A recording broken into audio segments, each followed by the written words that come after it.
Hello everyone, welcome to my channel Biomystery. I am Enrila Bonik and today I am going to discuss about a new topic on electrolysis. Now, this term electrolysis means by passing electric current, some substance is undergoing lysis. That is, it is splitting up into two halves. Okay, so this term electro means lysis or splitting up of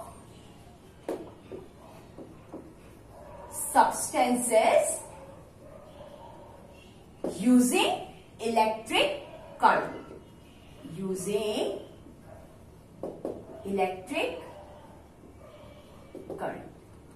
So any substance, any chemical substance which allows electric current to pass through it so that that substance is splitted and forms free ions. That is the motto of this process. So this term electrolysis, it is a process by which a chemical substance in their aqueous state undergoes decomposition and forms free ions. So we have to come across few terms in electrolysis. The first one is electrolyte.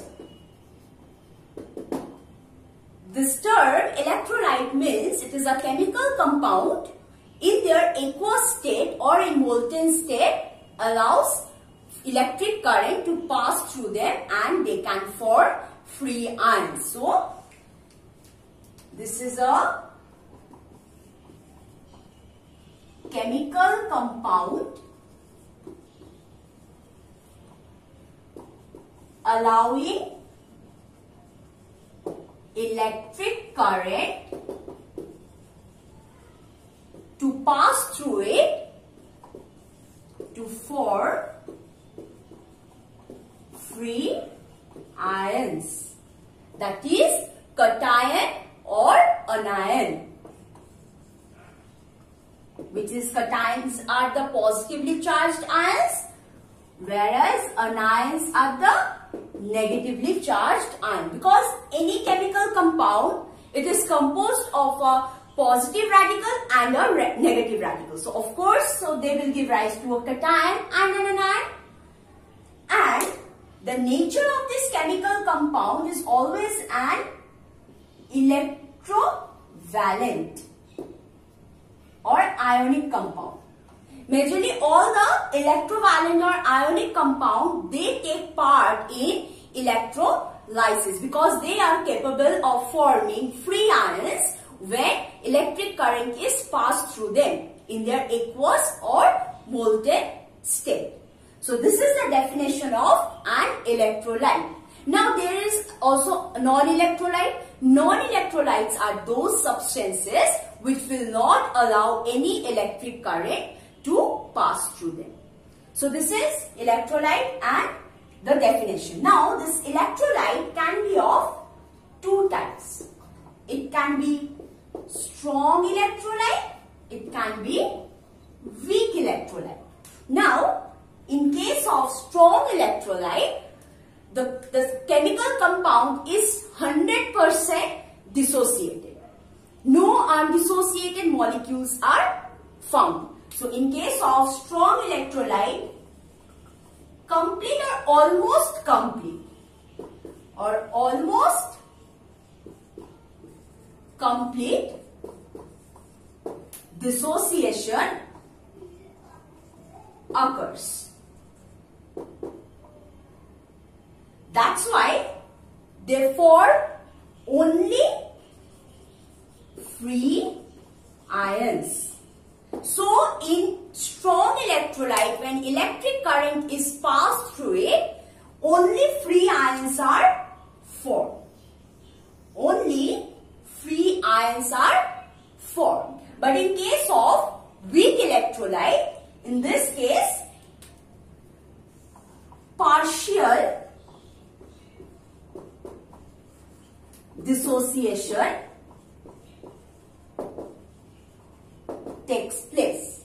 Since partial dissociation is taking place, the solution would have free ions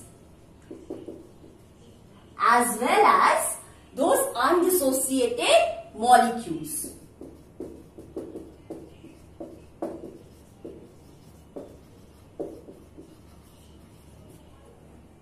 So the nature of particles that are present in weak electrolytes are free ions and undissociated molecules. But in case of strong electrolytes, only free ions are present. So that means this strong electrolyte is allowing complete dissociation and allowing large amount of electric current to pass through. On the other hand, weak electrolytes are those compounds which undergo partial dissociation, and due to this partial dissociation, few free ions are formed. Since few free ions are formed, it is allowing small amount of electric current to pass through.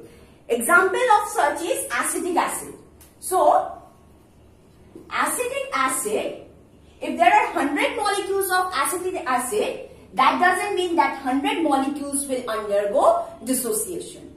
30-35% of acetic acid will undergo dissociation and will form acetate ion and hydrogen ion. And the remaining will be undissociated acetic acid molecule. So in case of weak electrolyte, we will get both free ions as well as those molecules which are not dissociated. But in case of strong electrolytes, so if I take an example of HCl or a salt NaCl, anything, this will completely dissociated to Na plus and Cl minus. So complete dissociation is taking place in case of the strong electrolyte. So only free ions are formed. So only free ions are present in the solution of the electrolyte. So this is the electrolyte, strong electrolyte, weak electrolyte. Non-electrolytes are those compounds which do not allow electric current to pass through them. Next we will see what are electrodes.